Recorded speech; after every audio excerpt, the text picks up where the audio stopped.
Hello, everybody, and welcome to another episode of Conversations with Tara and Ryan. My name is Ryan. And I am Tara, and I am running the show today.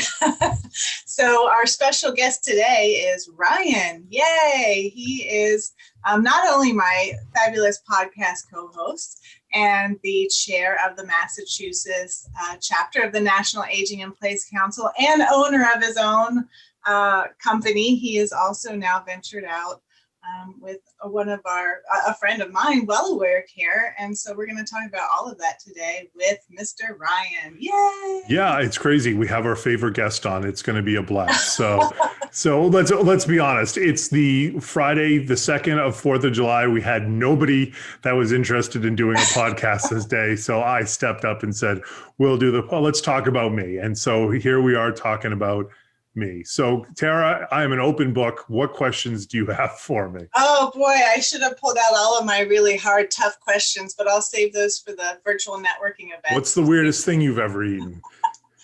I don't know, probably something when I was in China that Yeah. I wasn't sure what it was. It might have not been as crazy as you, but yeah, those Rocky Mountain oysters were not worth the flight out to Colorado, in my view. No, but I am actually curious, since we met through the National Aging in Place Council, how you found out about the group, just briefly before we talk about all your ventures. Yeah, so it's kind of weird. So there's a town in right outside of Boston called Newton.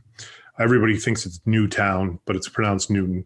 And so the Mass Pike runs smack dab into Newton. And so it's kind of the geographical line, if you will. That interstate is kind of the north side of Boston, the south side of Boston. And so the way I found out about it is that for whatever reason, there's tons of activities down in south of Boston, Newton South, but there's not as many networking opportunities in the northern side of Boston, believe it or not. And somebody that was in tech, had nothing to do with senior care, was like, I'm going to go to this kind of networking group. It's something with the National Aging in Place Council. And then I was like, I should bring Ryan because like aging in place is what he does. So I immediately hopped onto that. And the NAIPC had just, I think, become an official charter because they had gotten enough members, or maybe I was kind of visiting and joining right as that was going on. But we were meeting in person, which was, strange to say. And it made sense. And there were a few people in there that I knew. There were a lot of guests that I knew, and it seemed like it made a lot of sense for me. At the same time, I had been actively pursuing being on a board of directors for a nonprofit. I wanted to do that. And I was, I won't name names, but I was pretty disappointed with some of the non-responses I got from people around the Boston area that were supposedly looking for board of directors, but apparently weren't really looking for him because I would reach out multiple times. And not that I was mad that I didn't get it, but it was just like, at least acknowledge the fact that I'm trying here. And then, that kind of snowballed. Joining the NAIPC snowballed into you and I getting to know one another. We hit it off, and then jumped on to being part of the board. So it really allowed a lot of things it literally killed like 3 or 4 birds with one stone, if you will, because, I had run my own podcast, which is why we're doing this podcast, because of my experience doing that. And that whole podcast was built out of me going to Council on Aging's and like 3 people showing up to listen to what I had to say at like 6 o'clock at night. And it didn't really feel like a great use of my time. So I said, hey, I'll do the podcast to get the word out. And then if people find it, they find it. And then it was just a perfect kind of opportunity with the NAIPC because it's about giving back, doing speaking engagements, education through the community. And we're being able to help through the technology of podcasts and video on the YouTube channel. So it was a perfect mix. Yeah, well, their loss is our gain. I'm glad they didn't respond to your request to be on their board because I am really happy that you've joined us. You always have a lot of good ideas, and I'm thankful to have you. And we have a lot of new people on our board and a lot of new ideas. But I will say your podcast, a funny story quickly, somebody that I went to high school with found me through your podcast, who is a hospice nurse in Phoenix. And she randomly sent me a Facebook message and was like, I think I just heard you on a podcast about caregivers. So it's funny that there's someone other than our family out there listening to us. So that's awesome. Yeah, it's one of those things that the podcast does I do very little promotion on it, but if you are just consistent with putting out an episode a week or 2 a month or whatever it might be, you will gain that traction and people will listen to you. And ironically, I'm all the way over in Massachusetts. The biggest state that listens to me is California. So it's not even like it does any good, but it's just building your brand in the sense of getting out there. And then of course, the main purpose was just trying to help people. And any kind of notoriety I get out of it is maybe not notoriety, but any awareness that I get for what I do is great, and people can connect with me on LinkedIn or whatever, and we can kind of help each other out that way. But the podcast is a great way to break the ice, because you're not selling somebody something. You're not saying, hey, let's do a 30-minute Zoom so I can thinly veil a sales pitch to you. It's actually providing some value, because somebody's going to have a few hundred, maybe even 1,000 people listen to their podcast over the course of time. And, that helps people out. So I get a lot more positive feedback from when I reach out to people and say, hey, this podcast, maybe we can kind of collaborate a little bit. And then people are open to it, and versus, hey, let's sit down and try to sell each other on each other's products kind of thing. Nice. So your podcast is really sharing what you've learned through your business with other people, or talk to us a little bit about the content of that podcast. So I would say we have close to 200 episodes. I would say the first 120 were done with myself and a woman named Janet, who's my director of client care. Janet's great. We were doing it in the office, and then after 100 episodes, you kind of realize we got nothing else to say to one another. And we were finding articles online to talk about. And then I was like, well, maybe we should take a hint from every other podcast that people like to have guests. And so that's when we started having more and more guests on. And that's where it's really been able to, allow me to have a better relationship with a lot of people locally and some cases nationally, because you're collaborating together rather than, trying to sell each other on things. So I would say the first 100 or so, maybe a little more, is generally Janet and I talking about different situations that we see in home care. And then past that has been the guests. Now, also, it also coincided with pandemic happening, right? So we were able to be in the same room together. We had work to do. So everybody's doing Zooms. And so it just made sense to kind of pivot to having a guest. Yeah. How did you, I know that I've heard parts of the story before, but I haven't heard the full story about how you got into home care. So I know you bought your aunt's company. Yeah. Yeah. So I grew up in the Boston area. After college, I moved out to Colorado. I wanted to drink beer and snowboard. I was successful at both. Thank you very much. And I decided to settle down in Boulder. I had a small little condo in Boulder. It's a great city. I had a job that I enjoyed, but my parents moved down to Florida. My mom got sick with cancer, and I'm an only child. And this whole kind of disruption happened right in as the 2008, 2009, no, more like 2010, 11 crash, time frame where everything was a disaster. Where, admin positions were getting 300 applications. And I had just gotten a great job, but I quit and I moved to Florida to be with my mom because it was terminal. It was basically everywhere the cancer was, more than where it wasn't. And we found out in April, and she had passed away by August of 2011. And so through that, I experienced drinking from the fire hose of information with home care and VNA and hospice, and being frustrated with doctors not being able to give you a straight answer, because the doctors don't have a straight answer to give you, because the healthcare system stinks at chronic diseases. And so they're not the doctors. My point is the doctors aren't at fault. It's just you can't tell somebody when they're going to die. It could be any time. So my mom passed away, and that's after that had occurred. All that whole time, my aunt and I had been talking about what am I going to do? I had just quit my job. The doctors told me my mom had a year to live plus. I think my mom knew that what's the difference between a year or 4 months? And mentally, she had just accepted it, shut down, and said, let's just get this over with. And so I could have gone on FMLA, but I didn't because I thought I had a year to go. I thought I had a lot of time. And so I had rented out my condo for a year. I had quit my job. And that's when my aunt and I started talking. I had always wanted to own my own business. I would be sitting at my kitchen table in Boulder trying to figure out what business to own. And, I didn't believe her when she said, why don't you go back up to Massachusetts and just like run things for a year? And I was like, all right, And so at the time, my aunt had two companies. She had Minute Women Home Care, which did home care, and she had a cleaning company. So I tended to feel that cleaning would be, there was less dependent on cleaning than there was on home care.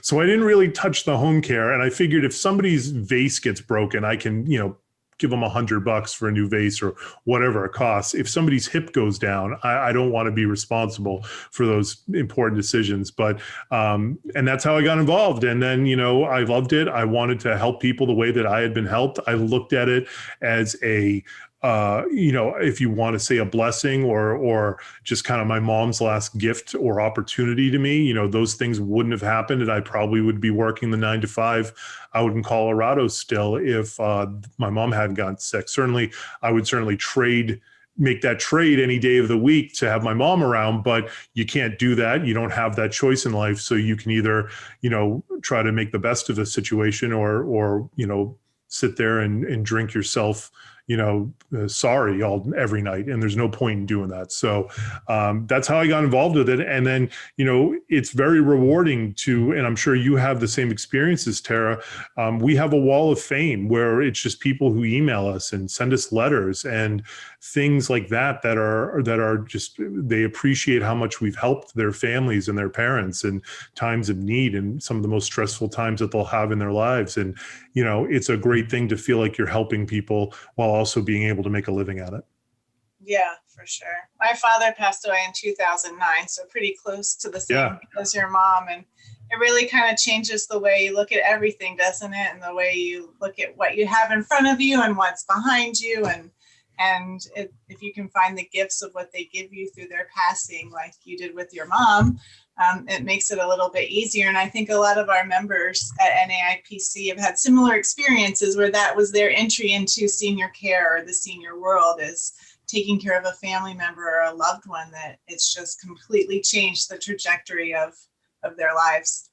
So, yeah, I did a post on LinkedIn that I know you commented on about that poster, and it's it's this poster, and it has these black dots, and every black dot represents 1 week of your life, and so you can order it to have it pre-filled to where you're at, and then it's a visualization of how many weeks you have left. And one of the things that I've come to appreciate, and I am very cognizant of, is that life goes by quickly, right?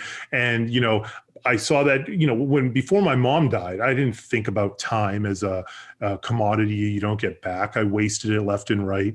And after that, and now working in home care, it's I think my connection's bad. Is my connection bad, Tara? No. No? All right. It said it was bad. But working in home care has also made that, I think it makes everybody in home care or senior care realize that, like, you're going to be 80 years old if you're lucky one day. And you can have a good 80 or you can have a bad 80. I was talking to my dad, like, so somebody in my old neighborhood died at 88. I'm like, Dad, do you want to live to 88? And he goes, it depends on the quality of life. If it stinks, then I don't want to be around at 88. If it's going to be good, then sure, of course I do. And so I think being in the healthcare system, you can't help but be cognizant of how quickly time goes by, and you should appreciate the time that you have and those types of things, because people take that for granted quite often.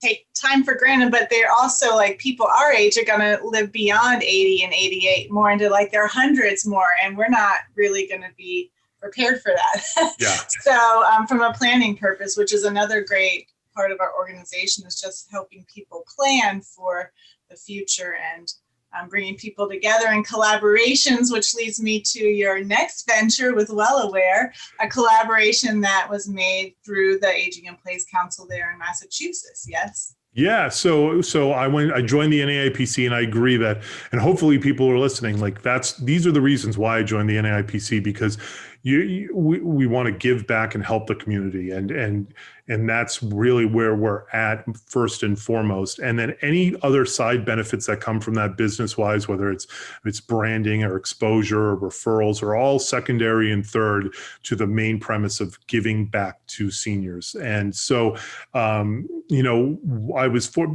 think NAIPC has paid for itself in many times over by getting to be introduced to the guys at Well Aware Care.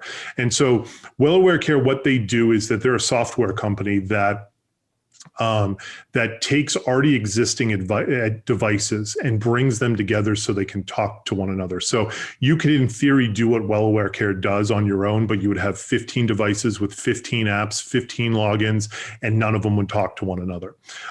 So they're gonna be bringing all that together. And what caused us to get together was that in Massachusetts and throughout the country, but especially the coastal cities, but everywhere, the cost of caregiving is going up. It's going up rapidly. I believe that by the time the minimum wage is at $15 an hour in Massachusetts, which we pay caregivers more, and they deserve to be paid more, they're going to be charged $40 an hour for home care. So not the caregivers, families will be paying roughly $40 an hour for home care. And the pandemic has made that happen faster because there's a caregiver shortage, and they know that they're in hot demand, and so they can demand a premium price. And what that does is, there's obviously the benefits are for the people that can afford this. The caregivers are getting paid what they deserve to be paid, but there is also another side to the coin. And the side to that coin is that the gap of people who can afford home care and who can't is growing into a chasm. It's getting bigger and bigger. There are going to be families that $40 an hour is a non-starter. There's no point even having a conversation after saying those words. And then there are going to be families that are in the middle that say, hey, listen, I thought I could afford 15 or 16 hours a day, and I'm only going to be able to afford 8. And so, or whatever that number is. And so I believe that, technology is going to have to come in and fill that gap. And what Well Aware Care does is they are a fall detection and emergency detection system. So they do not replace home care, because you can't replace one-on-one care with technology yet, maybe in another 100 years. But if Elon Musk manages to take his head off and put it on another body and keep that going. There are going to have to be sacrifices made that families are going to say, hey, listen, if I can't get the best home care or pay for an assisted living, what can I pay for? And with this system, what it does is it's different from a life alert system in two ways. And when I was talking with Bob, the owner, you find out that, hey, listen, what makes Well Aware Care different? And the big differentiator is the senior doesn't have to wear anything, and the senior doesn't have to interact with anything. And I'm willing to bet, Tara, that you probably have experienced that doing your line of work, that sometimes seniors are not willing to engage with things that would help them, or they have dementia and they're not going to remember to engage with it when they fall onto the ground. Yeah, absolutely. Or they were told not to take the stairs and they take the stairs anyways. That's a big one. Yeah. So the idea behind this is, and this isn't it, but it's about this size. It's a hockey. This is a phone charger, but it's about a hockey puck, and you stick it on the wall behind you. So if you imagine it on the wall behind you, Tara, and what it uses is it's a radar, and so it can determine if somebody's in the prone position or not. So whether it's a fall, a heart attack, a stroke, whatever, any reason they end up on the ground, it will detect that, and you'll be able to program it to know where couches are and where beds are, so there are no false positives.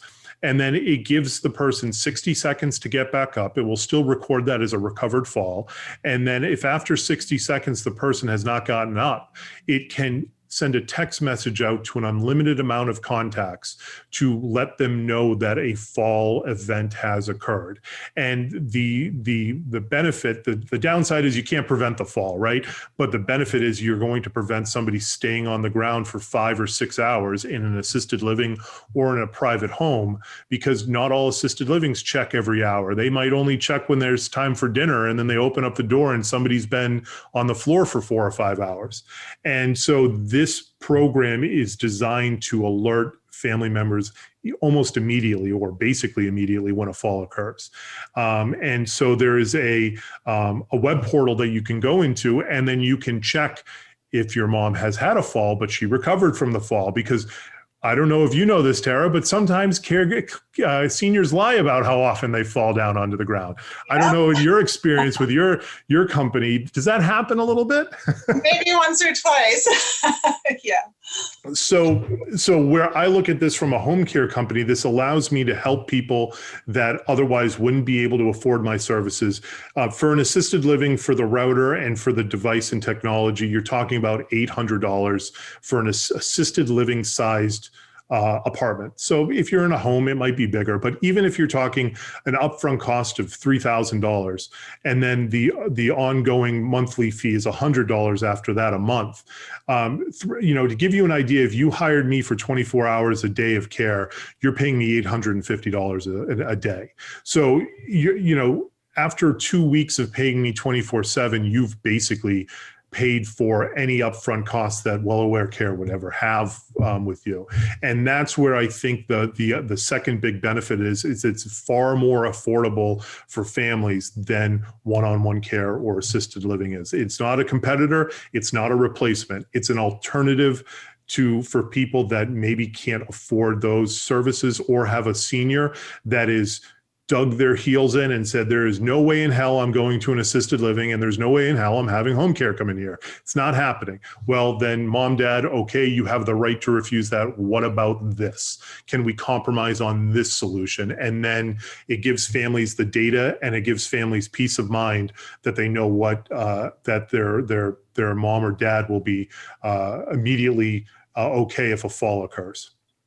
Yeah, even if you just have it in a private residence in the high fall zones, like the bathrooms and the bedrooms at night, as people are walking to the bathrooms, and in the kitchen area, just peace of mind for that, because really when somebody falls, every second kind of counts. So yeah, and I'd love to give 2 examples of how this has helped families just recently. Yeah, please. So one other thing the one other piece of device they have is a bed pad that goes under the mattress. And this bed pad reads how well you're sleeping, how many hours you're getting. It reads your heart rate, beats per minute. And so the other thing is, if you get up in the middle of the night, it can automatically turn on smart lights because it realizes there's no pressure. And it will turn on smart lights so that there's lighting to get to the bathroom for a senior. You get back into bed, the lights go out. And all of this is collected in data-wise, so you know what's going on with your mom or dad. But for example, with the sleep pad, there was an issue where somebody was testing this out. They went to sleep and they woke up. But the family looked at the data and they noticed that for a certain length of time in the middle of the night, that their heart rate went through the roof. And they brought that to the doctor, and the doctor said, that's a heart attack right here. That's a mini heart attack. And we need to get you checked out, and we need to clear your pipes, basically. Like, we need to make sure this doesn't happen. So in my mind, that's possibly saving somebody's life right there. Another example is with the fall detection system. It was in an assisted living. A woman fell and hit her head on the corner of a desk or the counter, and she was badly hurt. She was bleeding. And this family had chosen to get cameras in addition to the fall detection system so they could immediately check. And they saw their mother trying to drag herself up over the floor. And here's the thing, all these assisted livings, families are going to sit there, but assisted livings have pull cords, right? If you can get to them. If you can get Right. to them. And there was a pull cord right next to her, but she was so disoriented and so confused. She totally had forgot about the pull cord and was trying to go towards a phone that she was unlikely to get to.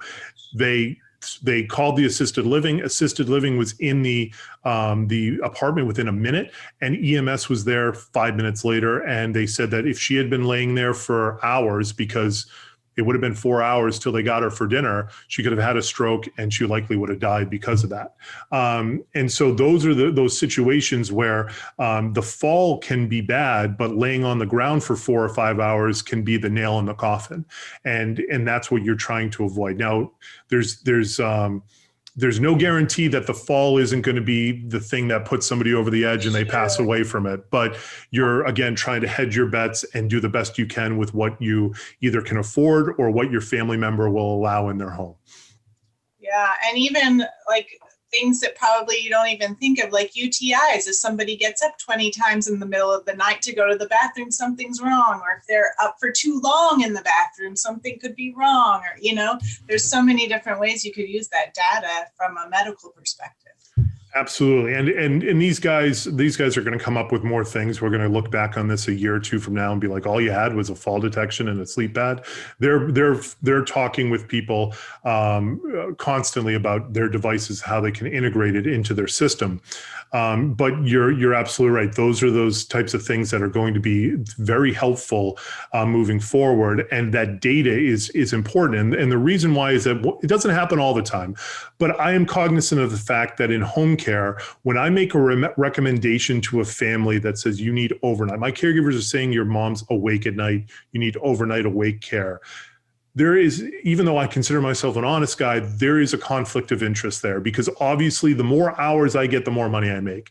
And I love the idea of having this type of system that we can implement this in the beginning. And then I can point right to the data and say, your mom is getting 3 hours of sleep every night and she's up every 20 minutes.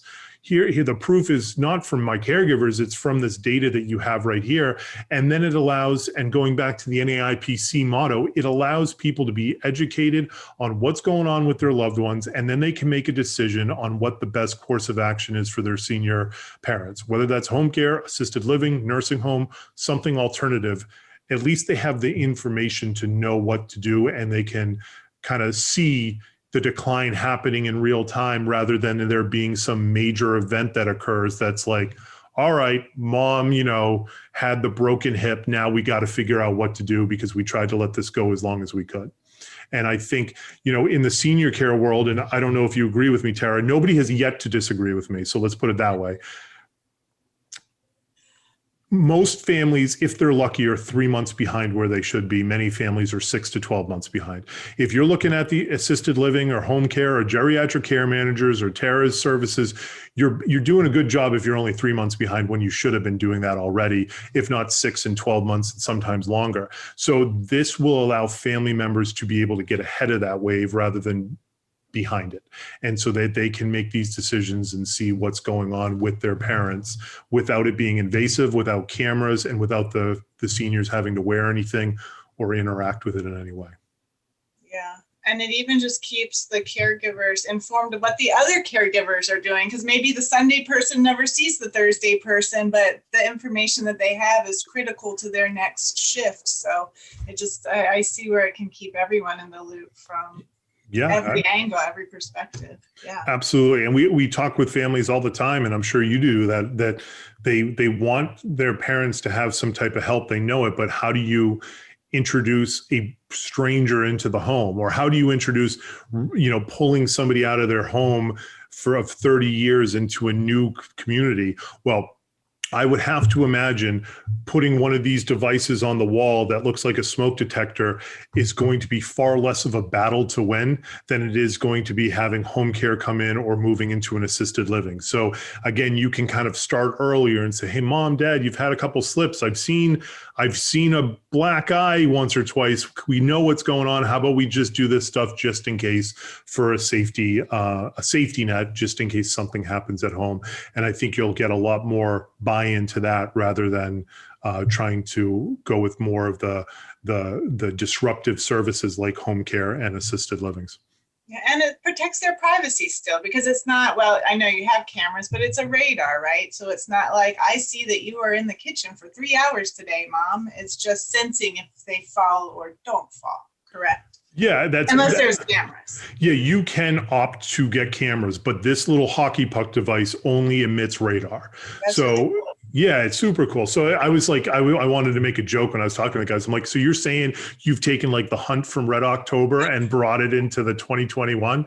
Like, this is crazy. I'm used to seeing a green blip. But you bring up a good point with cameras, right? So even if a senior is willing to have cameras in their home, which not many are, but if they are, where do you think they're going to allow cameras to be in their home? Kitchen, dining room, den, living room. They don't want not the bathroom and not the bedroom. And where do falls happen all the time? In the bedroom and in the bathroom, right? Late at night, where are they? In the bedroom. Where are they going? To the bathroom. Like, so you're defeating the whole purpose. And then the other issue with cameras, not that they're bad, they serve their purpose, but a camera is worthless if nobody's watching it. So if you don't see your mom actively fall on camera, the camera is just collecting information to nobody. And so unless you're watching that 24 hours a day, you're not going to be able to know exactly when mom fell. And all you're going to be able to do is the postmortem, right? You're going to see how long mom fell and was laying on the ground. And so that's the issue with cameras. They serve their purpose, but they're not going to be able to detect those falls like this system will. So it's exciting. It's exciting for me because it's a new way that I can help families. I can help families that can't afford home care, because it really sucks when, and I say that purposely, it sucks when somebody calls up and they need home care. You can hear it in their voice. And then you say, it's, you know, our rates right now are $35 an hour. And I'm telling you, my rates aren't on the high end. And they hear $35 an hour and they're like, yeah, well, have a nice day. Like, there's no way I can afford that. And you're just, so your mom's going to keep going to the hospital, keep going to the nursing home, and we're going to play this game that we play with so many different people in this country. And it obviously is disruptive. It's painful and it's stressful for all the family members and the senior that's doing it. And so hopefully this will be able to provide them an option that's a lot more affordable and maybe can help them out. Yeah, this is one of those things. I love to geek out about the future of like technology and aging. I think our generation, you and I, are in a good spot to really benefit from all of these future things that are happening. I'm excited to see, like, this is just the beginning of where, you know, things are going for the aging marketplace. Yeah, and so to be clear with we keep talking about well-aware care. Well-aware care makes everything, and now they make that software like I explained, but they don't distribute it. I'm their distributor, so that's why I'm involved with the well-aware care system. And so I said this to the guys, like, the prices are going to get so high that technology is going to introduce itself some way, somehow. It's going to happen. It's just a matter of who's going to get to that finish line first. I mean, we see it with fast food companies where the wages have gone up. So what have they done? They brought in self-service kiosks that automate everything. And now they only need, 3 people in the back running everything instead of before they needed 10 people, 15 years ago. So that same thing's going to happen in some respects to the senior care world. And I mean, I don't know your opinion, maybe you can give it to me, but I don't think technology is really utilized much in senior care other than for administrative tasks, note-taking, clocking in and out, and using an app for those types of things, but it isn't really used too much for the care of seniors. Yeah, that's true. You're seeing a lot of things come on the marketplace now. Like our last Hidden Gem series, we had the Labrador Systems people come on, and they have a AI robot that helps you in your home. We should connect them with the well-aware people. Actually, that might be a good partnership. And then they have, those medical, the medicine things that automatically dispense your medicine, so you can't screw that up. So, you're seeing a lot of things coming out, but it's exciting to see where it's really going to go. Yeah, absolutely. And listen, a lot of those ideas are never going to take off, but you need those kind of out of the box thinking ideas to get a nugget of a small piece of that to say, hey, you know what, this whole thing didn't work, but this little part of it could be used over here. And then that's how you advance technology, is by trial and error. And, I remember about God, I don't know, maybe 70 years ago, I was at a trade show down in Connecticut, and this guy had this soccer ball that it wasn't a soccer ball, but it was about the size of a soccer ball. It was black. And the whole idea was it would follow around somebody with dementia all day long. And then if you went in the bathroom and you took too long in the bathroom, it would bang on the door. And if it banged on the door for too long, then it would like call the family members. And I'm like, I mean, like the idea about it in theory is cool, but like imagine having dementia and then turning around and seeing a black ball following you around your whole day. You'd be terrified. You'd be like, what? Yeah. And then you run into the bathroom to get away from this thing and it starts banging on the door. So yeah. You know, I have a toddler that I could hire out for that. Yeah. She'll follow you around all day and bang on doors. and the thing, they wanted like 10 grand for the ball. Like that was what the cost was. I was like, I mean, you knew it was never, but again, that's moving the needle a little bit and pushing things forward because there's probably something that came out of that research and development that they could use elsewhere. And so the robot, maybe they might have those same kind of issues with somebody with dementia being like, what the hell is that? Like, you know, think about it. Somebody that grew up in the 20s and 30s and 40s, and now there's a Jetsons robot next to him. Like that it's would be shelf. It's a shelf with the Roomba technology. The guy that created the Roomba, and it follows highways and but it's still moving the needle to get to where we need to be. So there's no doubt that technology is going to be introduced, and I think Well Aware Care has at least a really good idea, and they're coming from a smart place where the seniors don't have to interact with it. They don't even know what's going on with it. You plug it in, it connects to the router automatically, and it works. So so far so good. So if people are interested in that, you know, certainly you can reach out to me and we can talk about it. But it definitely was a story worth telling because that marriage and that relationship, I guess, was because of the NAIPC. That's how we found each other, and it made a lot of sense. And you know, that's why I stay with the NAIPC, because I think it's a good thing and it gives back, and you can connect with people in your industry that you can do business with or help people out with. And that's a great example of how someone who has a business, your business is very locally based, how you can use this to take advantage of things on a national level and really kind of perhaps next level yourself and your life and your business and your ventures. Who knows? That would be great. We'd love to have that done. So it is strange going from like a 15, 20 mile radius to now being like, hey, we can pretty much go anywhere. But the whole idea is that, you know, you put this thing in a box, you can mail it to somebody and they just plug it in and they connect a router like they would with Comcast. And then everything else talks to it. And it's all pre-done at their offices, and when it's sent out, all you do is plug it in. So you don't have to do any programming. That's nice. So you're the distributor. So how would people reach you if they wanted to learn more? Yeah, I guess you call me. My number is 781-862-3300. My company's name is Minute Women. I know you're not going to be needing home care services if you're out in California, but if you type that into Google, you'll find my website and you can give me a call, and we can certainly, you know, get this thing off the ground and see if we can get this into your home and help your mom or your dad. Yeah, and you're on LinkedIn as well. I know you're active on LinkedIn. And yep, and obviously my name is right here in the bottom left-hand corner. So type that into LinkedIn, and I'll be the bald guy with a beard, just kind of like right here. So. And then your chapter meetings. I'm just going to throw it all into the closing. Your chapter meetings, you meet once a month. Are you still virtual? Are you in person? What are you guys doing? We are actively trying to be in person. I have told everybody we're going to be in person in July. We think we have a place that will host us. We're waiting on confirmation. I'm confident that we'll find somewhere, but we're going to be back in person. Whether that stays, I don't know. You know, I know there are going to be people that say, hey, listen, I joined from wherever and I'm not going to be able to make the in-person meeting. So it's going to be interesting to see, but I think at the end of the day, it has to be in person. And then if somebody's on the South Shore or somebody that's further away, that's a great opportunity to start a sister chapter. And then we're no longer the Massachusetts chapter, we're the Boston North chapter or whatever we rename ourselves. And then you have a Boston South or a Boston West or whatever it ends up being. So, you know, there's just something to be said about being able to see people repetitively, time and time again, and develop those relationships.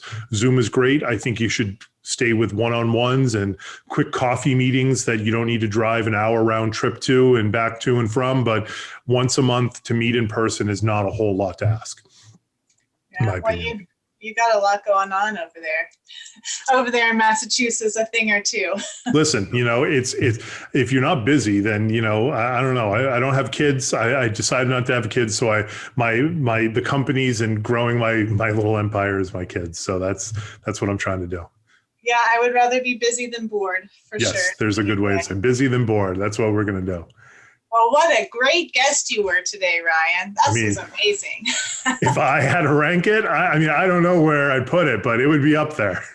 Pretty high up there, yeah. Thank you, Ryan, for being the guest. You're welcome. Thank you for having me as host, Ryan. No problem. So. Awesome. Well, we'll be back after the holidays in 2 weeks. Every 2 weeks we do our recording. So 2 weeks we'll have another fabulous guest from the Aging in Place Council. Absolutely. Well, thank you all for listening to me ramble on about my products and some of the things, but hopefully you found it interesting, and we'll catch you on the next one. That's what I say, right? Catch you on the next one, folks. I like it.